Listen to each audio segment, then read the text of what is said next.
আসসালামু আলাইকুম ওয়া রাহমাতুল্লাহি তাআলা ওয়া বারাকাতুহু।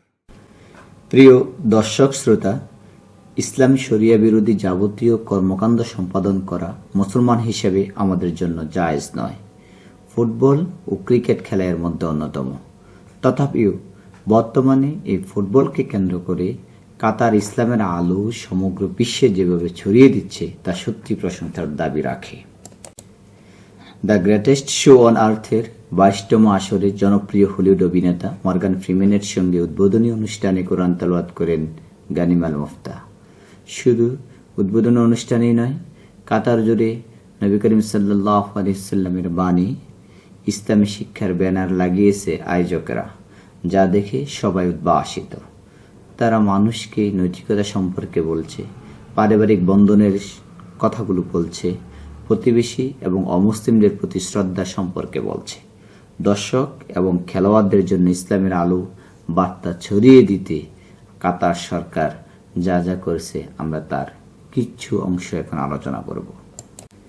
প্রথমত, কাতার সরকার স্টেডিয়ামগুলোর মূল ফটকে, বড় বড় শপিং মলের মূল ফটকে, রাস্তাঘাটে ব্যানার এবং ফিস্টুনের মাধ্যমে নবী করিম সাল্লাল্লাহু আলাইহি সাল্লাম এর বাণী ও কোরআনের আলো প্রচার করছে।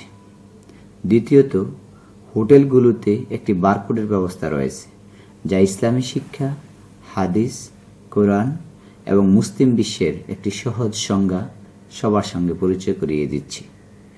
তৃতীয়ত, মসজিদের মুয়াজ্জিন পরিবর্তন করে সুন্দর কণ্ঠের লোকদেরকে নিয়ে এসেছে এবং আজানের জন্য স্টেডিয়ামে মাইক্রোফোনের ব্যবস্থা রাখা হয়েছে।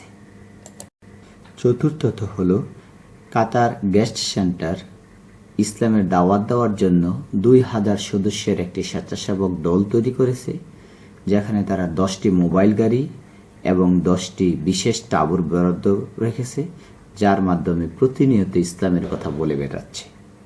পঞ্চমত, দর্শনার্থীদের জন্য বিভিন্ন ভাষায় ইসলামের আলো ছড়িয়ে দেওয়ার জন্য আওকাফ মন্ত্রণালয়ের মাধ্যমে ইসলামী প্রদর্শনীর আয়োজন করে যাচ্ছে।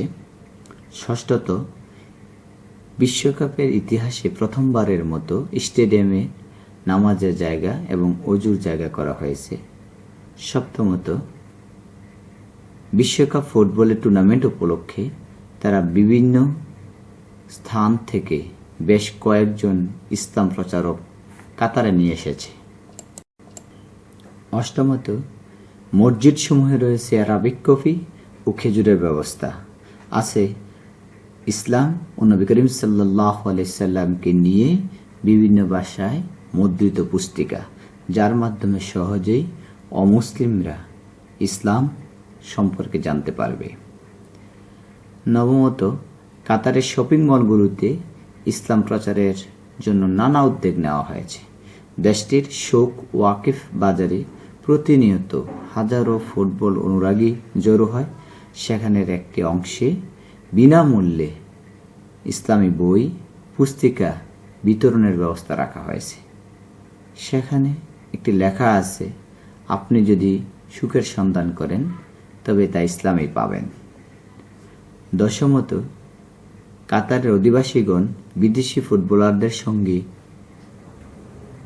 যখন দেখা হয় তখন ইসলামের প্রস্তাব দেন। তাদের ভাষায়, আমরা যদি সুযোগ পাই তাদেরকে স্বাচ্ছন্দ্য এবং অনুগ্রহের সঙ্গে ইসলাম গ্রহণের প্রস্তাব দিই।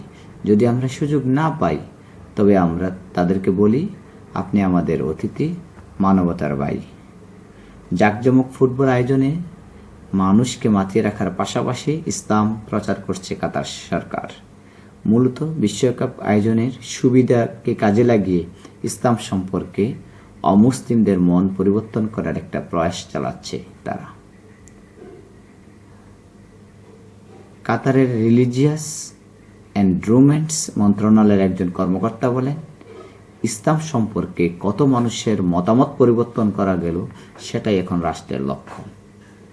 মহান আল্লাহ পাক আমাদের যাবতীয় কর্মকাণ্ড তার দ্বীনের জন্য কবুল করুন। আমিন। আসসালামু আলাইকুম ওয়া রাহমাতুল্লাহি তাআলা ওয়া বারাকাতুহু।